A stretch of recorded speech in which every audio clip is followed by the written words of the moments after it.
Okay. Starting off here, let's start with the Brooklyn Nets, who are just in the season of turmoil after getting swept by the Boston Celtics, turning around, and reports of Kevin Durant and Kyrie Irving not necessarily being on the same page with the Brooklyn Nets front office and management. Just insane, just flat out insane. There was reports that Kevin Durant and Kyrie Irving haven't talked to them since April 25th, which was the end of their playoff run. And just to think about that when free agency is happening and this team's looking to go into the start of a new direction here, everything just goes haywire. And that started with Kyrie Irving's, wanting a max contract from the Brooklyn Nets.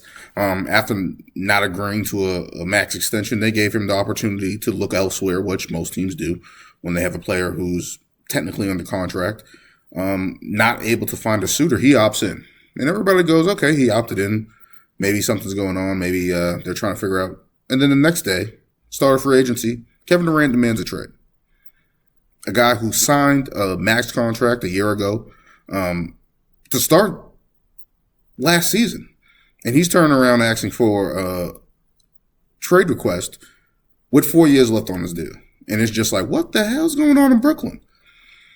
Now, I can understand it from a player's perspective, especially if Kevin Durant and Kyrie Irving both looking at it like, hey, we committed to you guys and you guys basically should do whatever we want. We're the two guys that are in charge. We're going to lead this franchise. And if you're not going to be committed to us, we're not going to be committed to you. That's fine and dandy. But the Brooklyn Nets have basically bent over backwards for Kevin Durant and Kyrie Irving. Just think about it. First off, they hired Steve Nash. No experience as a coach. He's probably one of the 10 best point guards all time. He was a player development coach in Golden State. That's awesome. But he has no coaching experience. No management experience, no how to run a team behind the scenes experience. Maybe from a point guard, maybe that's the thing to do. Jason Kidd started off that way, and we saw how that went in Brooklyn and Milwaukee, how he had falling outs there and basically had to learn on the job. He was able to turn out fine. But looking at Steve Nash coming into this Brooklyn Nets situation, it just didn't fit. And I didn't think everyone thought it was a bad hire to start it off. But of course, Kevin Durant, Kyrie Irving, hey, this is our guy. We want him there. They do that. They keep your guy DeAndre Jordan, which I thought was a big mistake. They drafted Jared Allen. They traded away Jared Allen, Karis LeVert, D'Angelo Russell to improve this roster. They turn around and bring in James Harden, who is their guy. And James Harden got the whiff of it before everybody else. He was like, this shit ain't going to work. Flat out, like, this shit ain't going to work. So let's not go down a road here where we don't need to be. He wants out of there. They bring in Ben Simmons. I don't know what else Brooklyn Nets were supposed to do. They traded all their picks to bring in assets. And now basically Kevin Durant and Kyrie Irving is like, oh, you guys basically wronged us. Let's get out of here. Are you kidding me? Kevin Durant, probably top 15 player all time. Kyrie Irving, one of the best skilled guys in the NBA. We know what he does and what he brings to the table when he actually plays the game. But to sit here and actually turn around and look at the Brooklyn Nets and say, hey, man, we want out of here. And as I said, I understand it from a player's perspective where those guys are supposed to be in charge and basically be at the front of the table, head of the table, and stuff like that. But what have Kevin Durant and Kyrie Irving done for the Brooklyn Nets? Bring a little bit more brand recognition, I guess. But that's not why they brought them there. They brought them there to bring championships to their team, to their organization. A new team in Brooklyn trying to find their footing. And now they look worse than the Knicks. And the Knicks are a clusterfuck. We know this. We've been over this on this podcast. The Knicks are just a clusterfuck, and Jesus Christ help them. But looking at Brooklyn Nets, it's like, what are you guys doing? What are Kevin Durant and Kyrie Irving doing to the Brooklyn Nets? The Brooklyn Nets have basically done everything, in my opinion, to appease these two guys. And they haven't held up their end of the bargain. Not once. Not even a little bit. Like, I'm not even sure how many playoff games they played together. Probably 20? If that. Not even. Probably less than that. Hold on 1 second. Let me just check here. Because Kyrie Irving was hurt the first go around. No, Kevin Durant was hurt the first go around. They'd missed the playoffs. And it's like, what have you guys done in Brooklyn to demand all this power? I just don't see it. Like, you guys have made it to the second round. One time. You guys beat a hobbled Boston team last year. Jaylen Brown was out. And what does that show? What have you guys shown in your time? They played what? Durant played 12 games. Kyrie Irving played 9 games in Brooklyn in the playoffs. So what's that? Together, let's say that's 18, 4, 22 games as a Brooklyn Nets duo. 22 games as a Brooklyn Nets duo that you guys gave them. 22 games. Let's think about that in 4 years. 22 games of playoffs. Playoff games. 22 playoff games. Not a conference finals. Not a championship. Not even a finals appearance. Nothing like that. Nothing. These two great superstars in the league.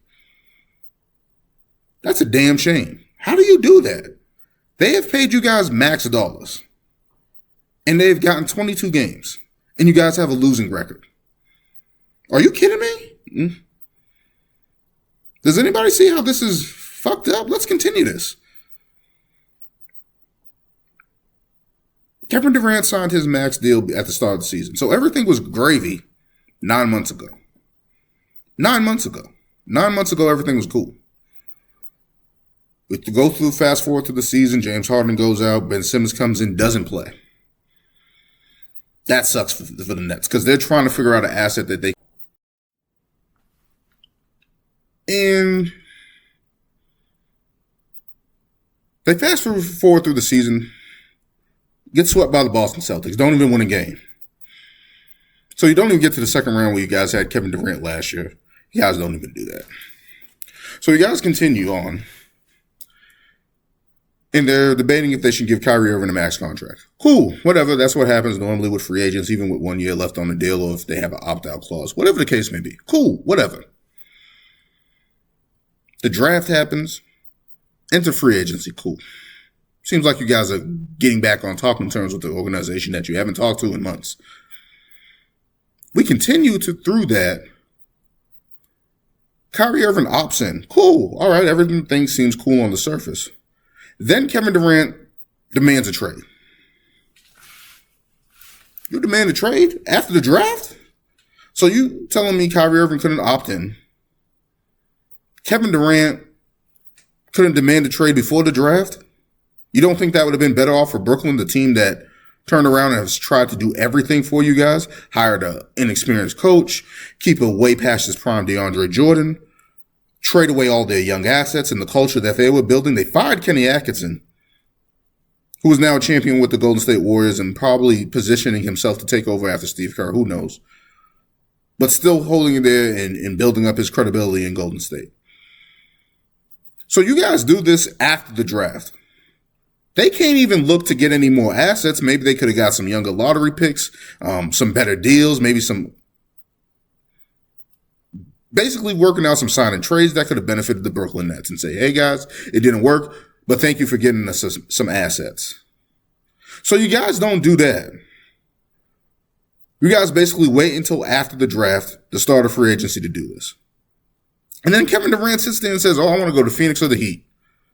Huh? Now, reportedly, he has a home in Miami. Cool. I get that. You want to be closer to the crib, whatever. Why didn't you say Orlando? You picked the 2 number 1 seeds in the NBA, in their respective conferences. Are you kidding me? How you ain't, like, what? How you do that? Under any circumstance, how do you do that?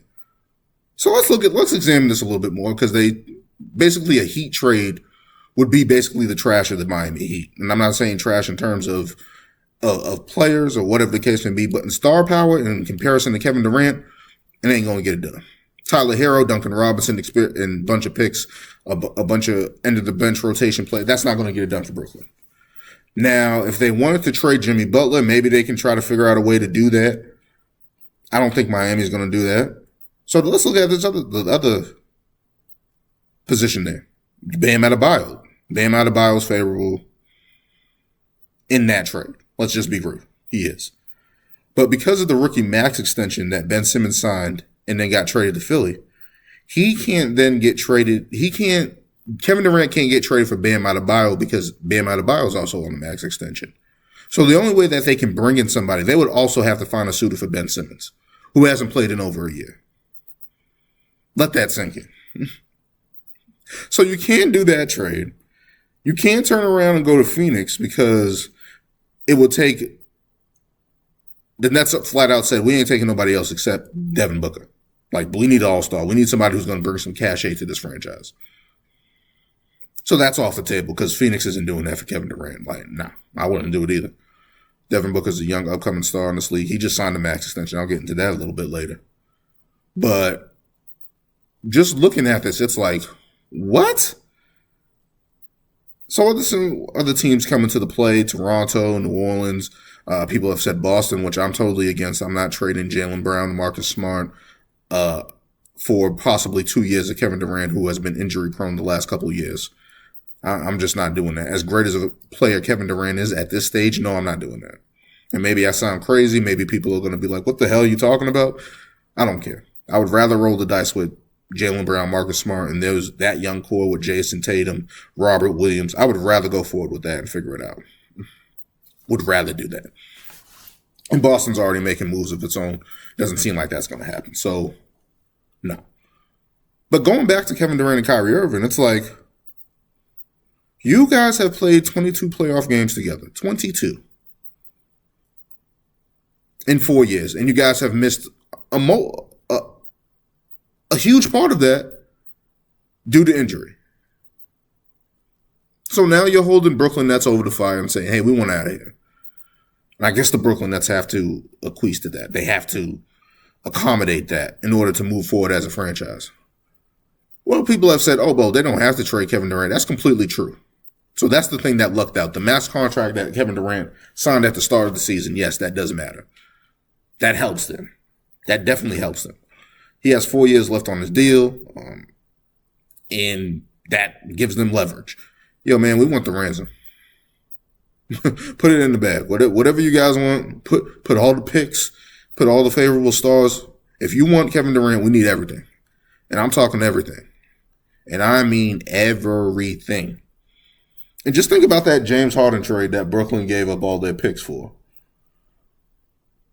If Brooklyn hits the reset build, Houston has all their picks that they gave up for James Harden.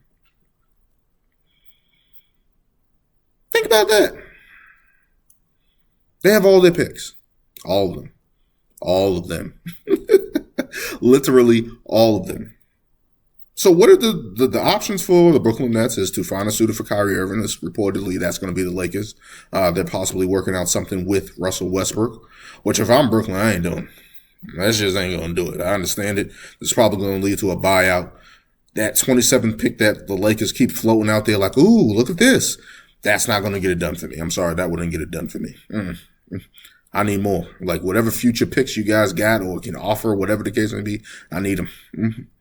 Because this is the end of the road for Kyrie Irving. Basically, on the other side, Russell Westbrook's my guy, but it's probably the end of the road for Russell Westbrook unless he just has a drastic change to his game.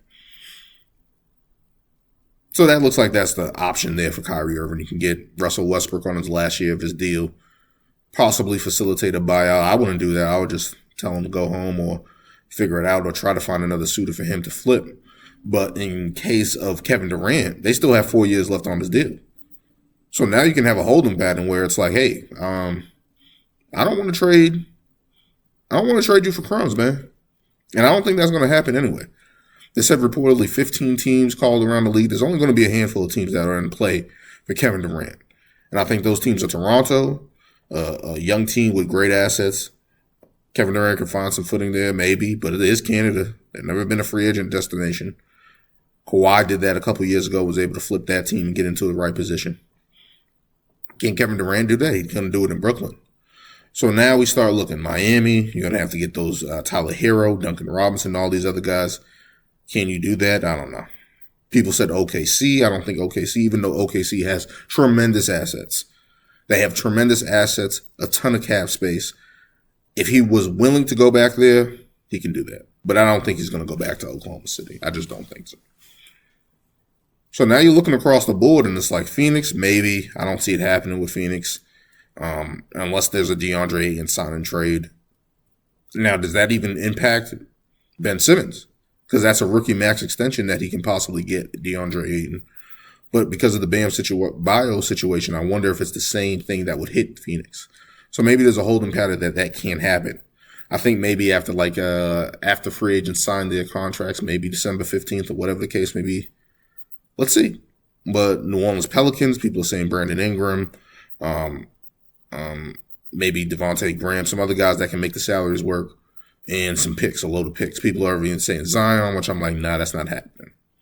And it doesn't look like it's going to happen. But looking onward with this team, it's like, what is Brooklyn going to do? And it's going to be interesting. It's going to be interesting to see how this goes forward. It's going to be interesting to see what Kevin Durant does.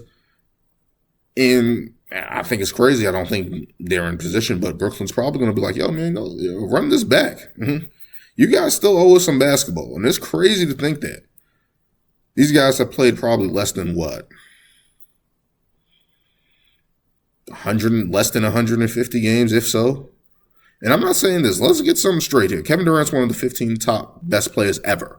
Let's put it that way. Ever. So let's not act like I'm trying to shit on Kevin Durant, but his decision-making of late has been shitty. DeAndre Jordan, Steve Nash, Kyrie Irving, going to Brooklyn. Like, all these moves, you were in Golden State. And I'm not saying that you shouldn't have left Golden State. That's your choice. You decided to leave there. I thought it would have been best for you to stay just because of the grip that you guys would have had on the league. That's just my opinion. Steph Curry, Klay Thompson, even with the injuries to Klay Thompson, and even if Kevin Durant got hurt while he was there, Golden State's still in a better position than Brooklyn is. So, trying to figure out what moves that navigate with Kevin Durant, it's like, what are you going to do, man? It failed in Brooklyn. That's fine. We understand that. That happened. But the way you're going about it, I think is wrong. I think the way they're going about it is wrong.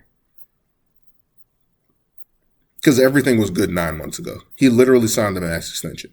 And maybe that was because of his injury history. Maybe he needed to secure the bag, secure the money, secure the years, the security. Completely understand that. But man, oh man, this looks bad. Man, oh man, this looks bad. And that's another thing. Throughout all this turmoil, the guy has been quiet as a church mouse that we haven't heard anything about. Steve Nash. He's still the coach. The two guys that recruited him to come to Brooklyn are trying to get out. What's happening with Steve Nash? Why isn't he already fired? And I'm not saying coming up for nobody's job, whatever the case may be. But whatever fabric is there in Brooklyn, they need a full do-over. Full wipeout, full everything. Everybody's gone. Mm-hmm.